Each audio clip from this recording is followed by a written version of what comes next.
pouquíssimos acontecimentos ganharam lugar na história com o nome de sua data. E muitos são marcos nacionais, como 4 de julho, a independência dos Estados Unidos, e o 7 de setembro, a do Brasil. Mas o século XXI começou com uma tragédia que se tornaria reconhecida assim globalmente. O 11 de setembro. Um dia impossível de esquecer. What came down? What came down? The crash. The other trade center's down. It's down. It's down. What's down? The other trade center's down. Sou Camila Veras Mota e esse é mais um capítulo da nossa série especial 21 notícias que marcaram o século XXI. O nome se refere ao dia 11 de setembro de 2001, quando os Estados Unidos sofreram o maior ataque a seu território desde o bombardeio japonês à base de Pearl Harbor, no Havaí, em 1941, na Segunda Guerra Mundial. A grainy surveillance camera at a Washington airport records a man setting off a metal detector. He's checked by security, but cleared to board his plane with his brother on the left in the white shirt. With almost chilling simplicity, 5 men passed security checks that day. Na manhã daquela terça-feira de setembro, no comecinho do século XXI, 4 aviões comerciais americanos foram sequestrados na costa leste do país. 2 deles foram lançados contra as torres gêmeas do World Trade Center em Nova York, um chocou-se com o Pentágono, sede do Departamento de Defesa na capital Washington, e outro caiu numa área desabitada no estado da Pensilvânia. Ao todo, 2.977 pessoas foram mortas, além dos 19 sequestradores dos aviões. O 11 de setembro é considerado o ataque terrorista com o maior número de mortos da história, e mudou em vários aspectos os rumos do mundo. Mas antes de falar sobre os antecedentes e as consequências, vamos relembrar o que aconteceu. O relato dessa terça-feira fatídica começa aqui, no Aeroporto Internacional Logan, em Boston. São 7h59 no horário local e o voo AA-11 da American Airlines acaba de decolar com destino a Los Angeles. Nele viajam 11 membros da tripulação e 81 passageiros. Entre eles, 5 sequestradores comandados por este homem, Mohammed Atta, o líder da operação. Apenas 15 minutos depois da decolagem, às 8h14, Atta e seus homens tomam o controle do Boeing 767. Depois de virar para o norte, colocam o avião em direção a Nova York. Enquanto o sequestro do voo 11 tem início, outro avião decola no mesmo aeroporto de Boston, o 175 da United Airlines. O mesmo modelo, um Boeing 767 e o mesmo destino, Los Angeles. Dentro estão 9 membros da tripulação e 56 passageiros, 5 deles sequestradores. Apenas 6 minutos mais tarde, decola o terceiro avião, desta vez de Washington. É o voo 77 da American Airlines, um Boeing 757 com 6 tripulantes e 58 passageiros a bordo, entre eles 5 sequestradores. Com qual destino? Los Angeles. Foram escolhidos voos que iam para a costa oeste, do outro lado do país, porque eles teriam os tanques cheios de combustível para a longa viagem e, com isso, fariam mais estragos. São 8h24. Há 3 aviões no ar, com 5 sequestradores cada um, mas apenas o primeiro está nas mãos deles. Mohammed Atta, que está no controle do voo, decide mandar uma mensagem aos passageiros, mas erra o botão e manda uma mensagem via rádio que está gravada.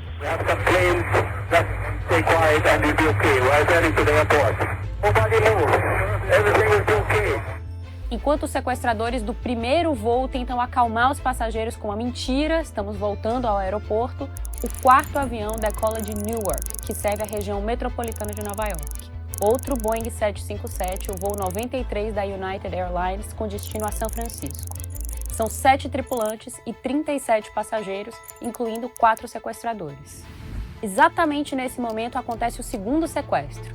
Eles tomam o voo 175 da United e o conduzem para Nova York, onde segundos depois ocorre a primeira colisão.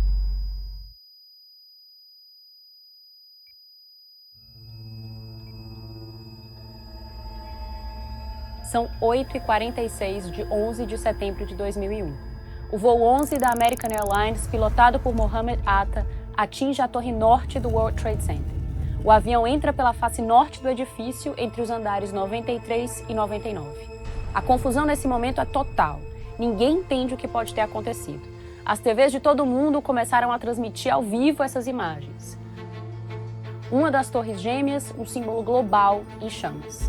Mas ainda tinha muito por acontecer. Poucos minutos depois, os sequestradores do voo 77 da American Airlines, que saiu de Washington, tomam o controle do avião, dão meia volta e retornam para a capital.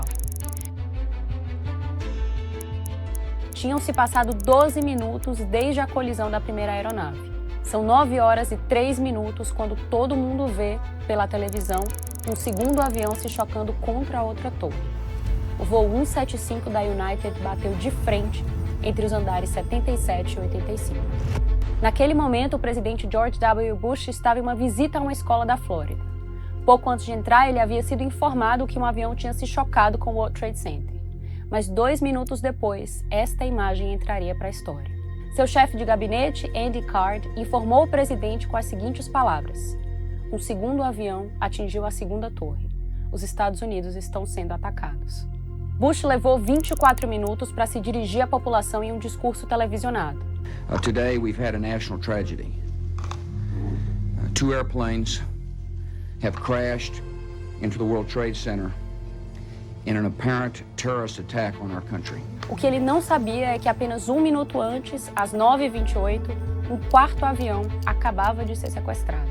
8 minutos depois, às 9h37, um terceiro avião se chocaria contra outro ícone dos Estados Unidos. Desta vez, o Pentágono, sede do Departamento de Defesa, símbolo do poder militar do país. Não havia nenhuma dúvida de que os Estados Unidos estavam sob um ataque coordenado e que qualquer avião poderia ser usado. Por isso, foi decretado o fechamento do espaço aéreo do país e ordenou-se a aterrissagem de todas as aeronaves. Enquanto isso, as 2 torres seguem em chamas em Nova York.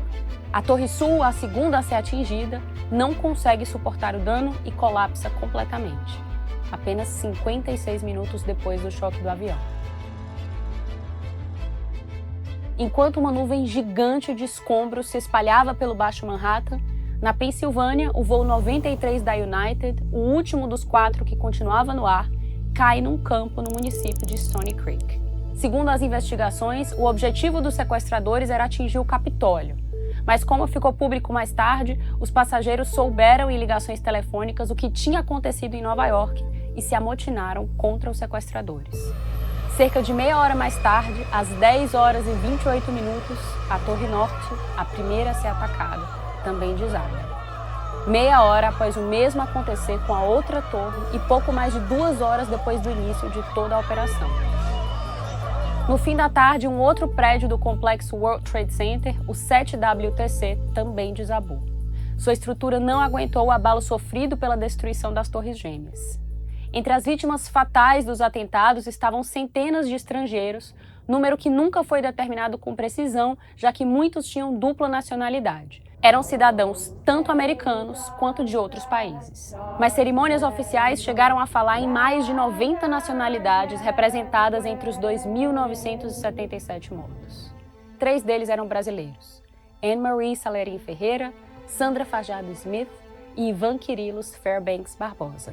345 integrantes do Corpo de Bombeiros de Nova York, que tentavam resgatar pessoas que ainda estavam nas torres, também perderam suas vidas nos desabamentos. We were in the lobby. And you just got out the door. No, there was no door left. It was a big hole. But we stayed because our officer was trapped. We didn't come out of there. We were trying to dig him out. He was alive. And then it collapsed again on us. They're looking for him, yeah.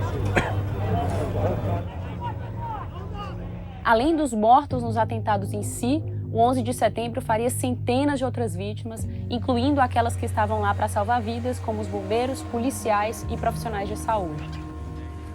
Os desabamentos geraram fumaça com diversos materiais tóxicos e até mesmo cancerígenos, como chumbo e amianto, liberados principalmente pelos desabamentos.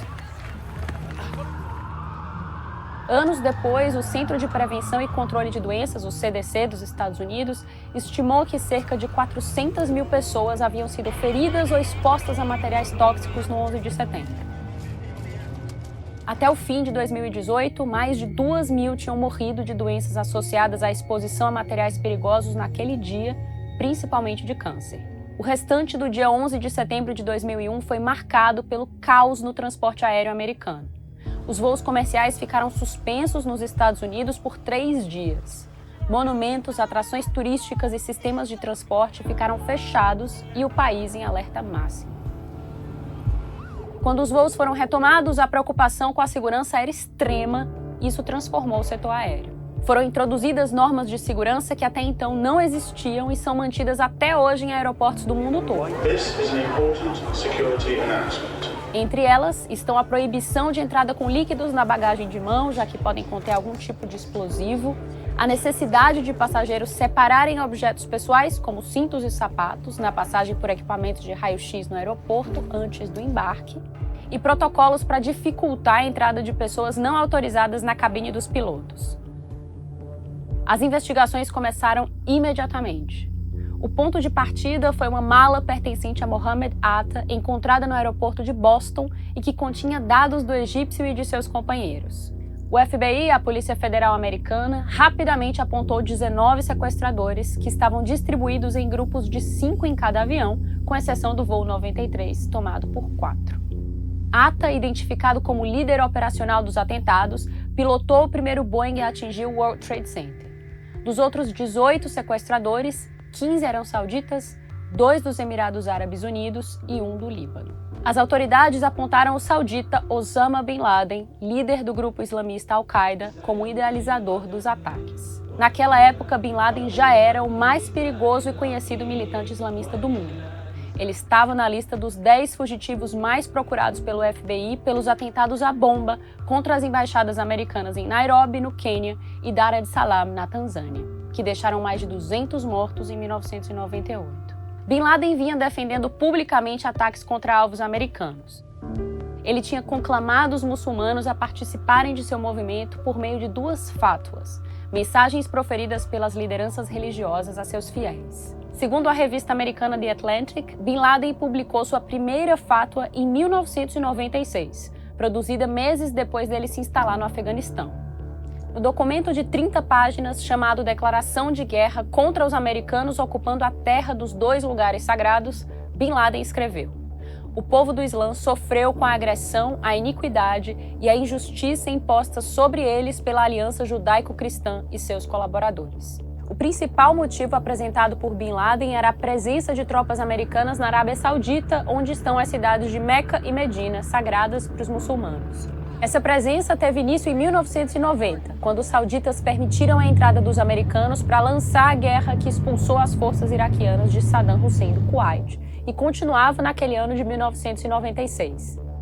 2 anos depois, em fevereiro de 1998, Bin Laden publicou uma nova fátua, desta vez assinada em conjunto com outros 4 líderes associados à Al-Qaeda. A Declaração da Frente Mundial Islâmica por uma Jihad contra os judeus e os cruzados reforçou o chamado por uma guerra global contra os Estados Unidos e seus aliados, visando tanto alvos militares quanto civis. Os 2 documentos foram publicados pelo jornal Al-Quds Al-Arabi, baseado em Londres, e enviados por fax para muçulmanos em todo o mundo. Ou seja, os atentados de 11 de setembro eram uma espécie de continuação da guerra conclamada por Bin Laden e sua Al-Qaeda nos anos 90. Mas foram também uma forma de atingir os Estados Unidos diretamente em alvos estratégicos, tanto no campo econômico quanto político.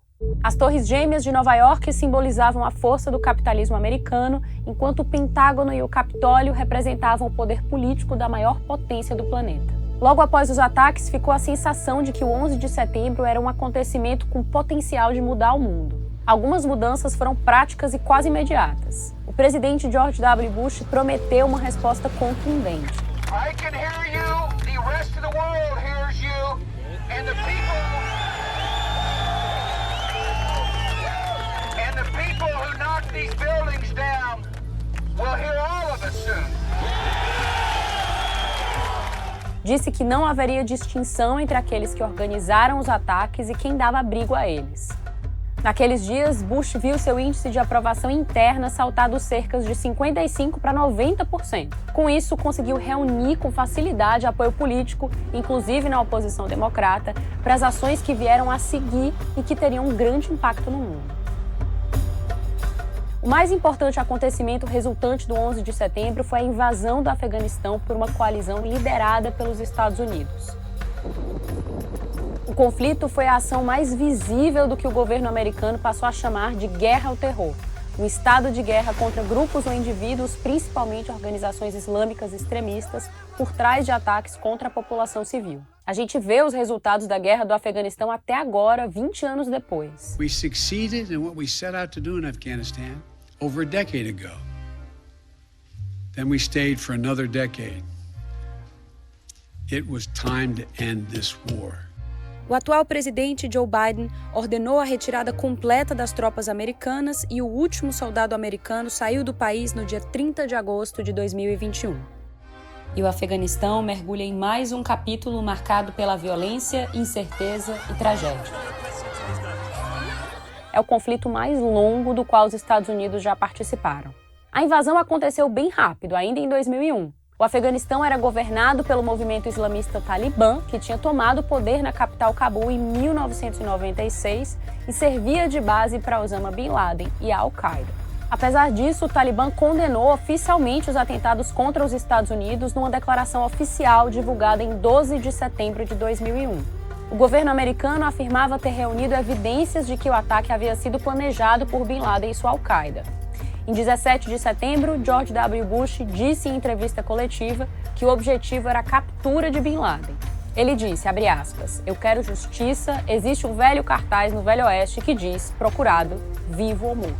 O presidente americano exigiu que o governo do Talibã entregasse Bin Laden e os integrantes da Al-Qaeda no Afeganistão às autoridades americanas, fechasse todas as bases de treinamento do grupo e desse aos Estados Unidos acesso a esses campos para verificar que estavam mesmo inativos. O Talibã alegou precisar cumprir leis locais e costumes da cultura pashto de hospitalidade, que proibiam a expulsão do país de um convidado das lideranças locais, ou seja, se recusou a cumprir as exigências americanas. Essa posição levou à Operação Militar Internacional iniciada em 7 de outubro de 2001 e batizada pelos Estados Unidos de Operação Liberdade Duradoura. A coalizão liderada pelos americanos contou desde o início com a participação do Reino Unido e reuniu mais de 20 países em combates no Afeganistão. A maioria dos países era integrante da OTAN, a Organização do Tratado do Atlântico Norte, aliança ocidental que esteve diretamente envolvida na operação. A Aliança do Norte, um grupo afegão que já combatia o regime islâmico antes do 11 de setembro, também participou. Inicialmente, a guerra também foi popular no Ocidente por buscar o fim do regime talibã. O grupo ficou famoso globalmente por adotar uma versão extremista da Sharia, lei islâmica. Proibia meninas de ir à escola, forçava mulheres a usar burca, que cobre todo o corpo, e aplicava castigos corporais, amputações e até pena de morte para quem não respeitasse suas regras. A derrubada do regime foi rápida. I have to say, I can't think of a modest way to say it, but the BBC's just liberated the place. We must be a couple of miles ahead of the Northern Alliance. You can hear the reception we're getting. They're going absolutely crazy here. They're chanting death to Pakistan, death to the Taliban. Em novembro de 2001, forças da Aliança do Norte dos Estados Unidos tomaram Cabul. Thanks to our military and our allies and the brave fighters of Afghanistan, the Taliban regime is coming to an end.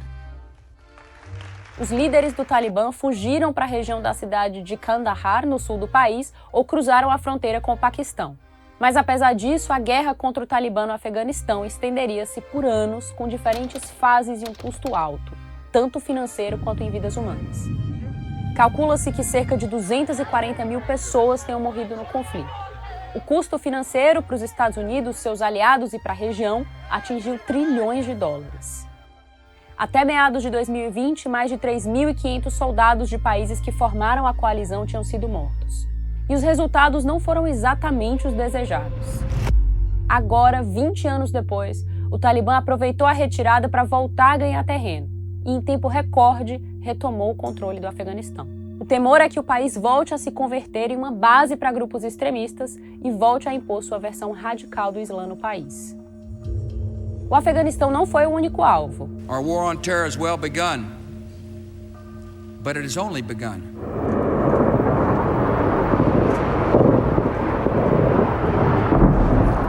Em 2003, foi a vez da invasão do Iraque, que resultou na destituição e morte de Saddam Hussein.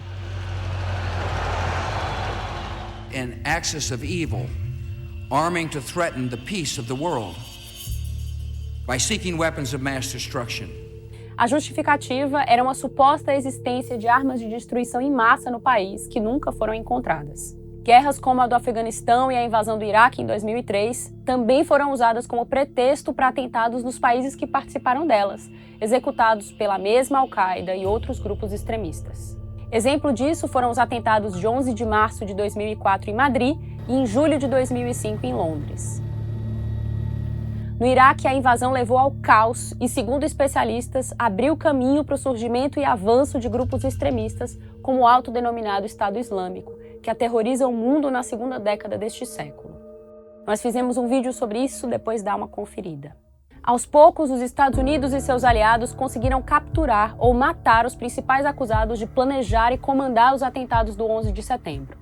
Com a ajuda do Serviço de Inteligência do Paquistão, os americanos prenderam em 2003 o paquistanês Khalid Sheikh Mohammed, acusado de ser o arquiteto dos ataques. Outros 4 acusados de ajudar os sequestradores na logística também foram presos no Paquistão entre 2002 e 2003.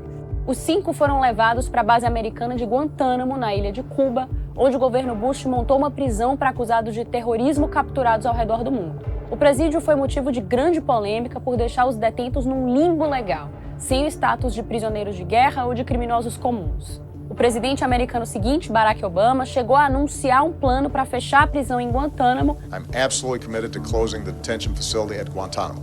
Mas não encontrou um outro destino para os mais de 40 prisioneiros. O presídio ainda está em operação. A previsão era de que os 5 acusados de envolvimento direto nos ataques do 11 de setembro fossem julgados por um tribunal militar em 2021. Todos poderiam ser condenados à morte.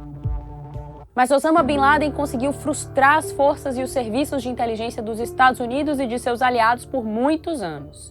The US admits it's lost track of him and that he could be anywhere.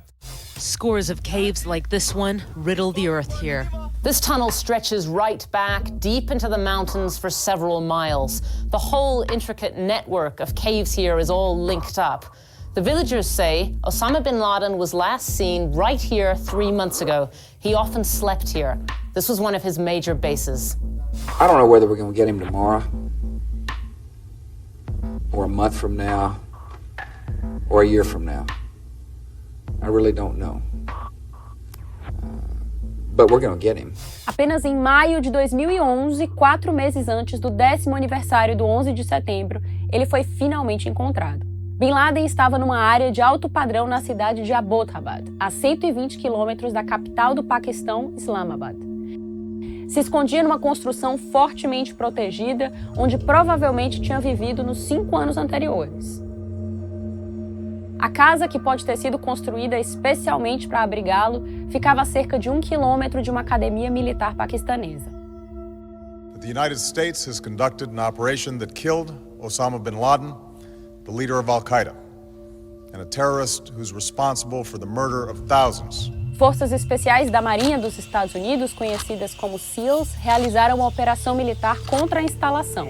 O ataque ocorreu pouco depois da 1 da manhã do dia 2 de maio no horário local, e Bin Laden foi morto a tiros no local. Ele tinha 54 anos.